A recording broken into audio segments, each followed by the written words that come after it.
Buongiorno cari amici, benvenuti anche oggi nella Splash del vostro Marietto Veneziano. Oggi parleremo di magia, di scacchi, di gioco degli scacchi, di come muoversi nella vita. E gli scacchi rappresentano un po' in modo metaforico un po' la partita della vita. Ci sono chiaramente, si parte sempre però dal presupposto che dall'altra parte della vita c'è un giocatore che gioca con le nostre stesse possibilità, con i stessi stessi pezzi, che potrebbe essere un datore di lavoro, un fidanzato, un lavoro, o se sei un libero professionista, oppure un benessere fisico e via dicendo. I giocatori di scacchi, generalmente quelli di un certo livello, hanno una visione dell'insieme molto, cioè molto, particolarmente azzeccata, riescono a darmi pare muoversi in modo corretto nella vita, magari riescono a gestire bene la famiglia, riescono a gestire meglio il posto di lavoro, riescono a gestire meglio molte cose. Io generalmente tutte le volte che ho incontrato un bravo giocatore di scacchi, generalmente era un uomo di successo, era un uomo di successo a livello materiale, che poi magari il modello eterico era un pochettino debole, questo è un altro discorso, però diciamo che a livello materiale era sicuramente una persona che sapeva gestire bene sia la famiglia che l'attività commerciale che aveva. Quindi il gioco dei scacchi aiuta a amplificare la visione dell'insieme. Quando voi incontrate una persona che ha scacchi, anche se è da anni che li usa, è un po' deboluccio, gli manca quella pizzico di visione dell'insieme e si muove in modo molto istintivo. E la magia negli scacchi, non dico per i campionati mondiali, ma dico a livello metaforico, può essere interpretata come uno strumento che può aiutare a muovere meglio le pedine della nostra vita o i pezzi della nostra vita. È una stampella la magia.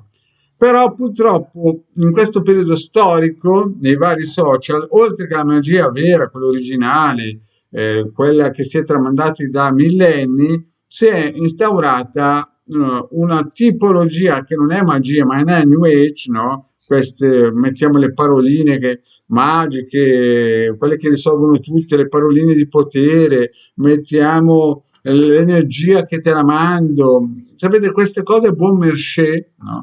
Queste cose buon marché che non muovono proprio i pezzi. Io posso stare qui 10 anni a dire abracadabra, muovi il pedone, ma il pedone, se io non lo muovo con la mia intenzione e con le mie manine, il pedone sulla scacchiera non si muove. Quindi, cosa bisogna fare? Bisogna fare una bella distinzione fra quello che noi possiamo fare e quello che noi ci vendono. Cioè, noi non siamo qui a vendere sogni, no?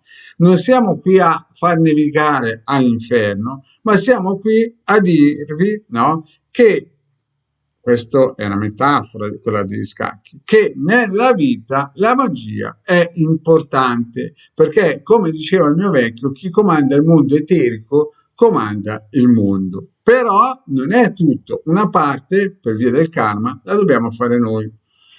Quando ero piccolino, il mio, non dico idolo, ma diciamo che il mio punto di riferimento al mondo scacchistico era Bobby Fischer, perché lui più o meno a 13-14 anni è stato uno dei migliori giocatori degli Stati Uniti.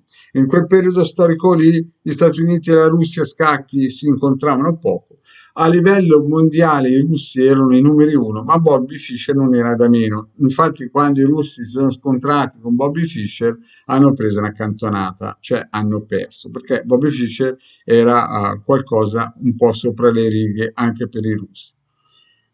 Ritorniamo invece in quelle poche cose che noi possiamo fare. Allora, ritorniamo alla scacchiera della nostra vita. La magia è una cosa importante, ma non è tutto, è una stampella.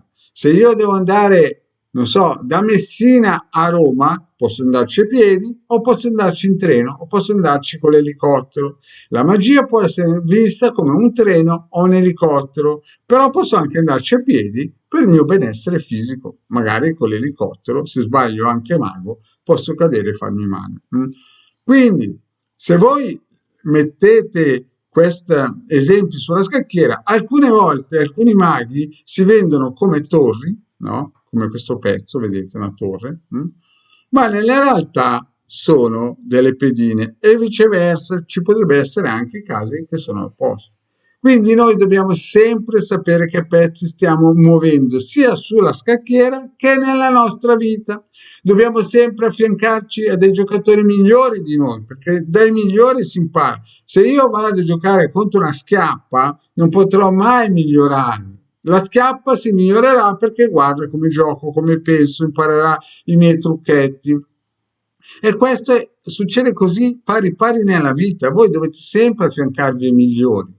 Non dovete mai stare vicino ai parassiti e a quelli che pensano che bisogna lavorare di meno, bisogna studiare di meno, bisogna fare, insomma, capite cosa voglio dire, no? Quindi, ritorniamo a noi. Per imparare bisogna stare vicino ai migliori. Per usare la magia bisogna usarla con dei maghi professionali che hanno delle competenze, che non vendono New Age, che non vendono le paroline che spostano le montagne e non riescono neanche a spostare un pedone.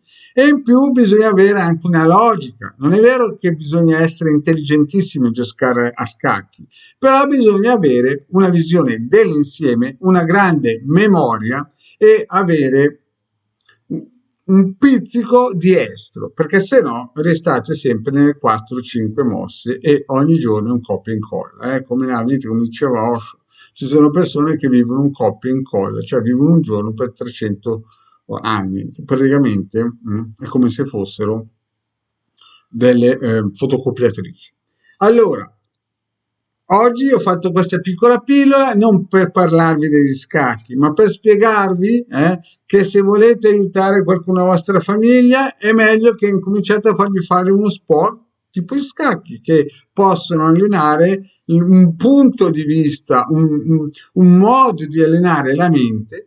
Poi chiaramente dove non arriva l'essere umano, perché magari vuol prendere il treno per andare da Messina a Roma, vuol prendere l'aereo per non stare lì a fare un viaggio di 10 giorni a piedi, allora si può contattare un esoterista e chiedere un aiuto, non so, per il lavoro, per il sentimento, per il benessere, per fare dei viaggi sicuri in macchina e via dicendo.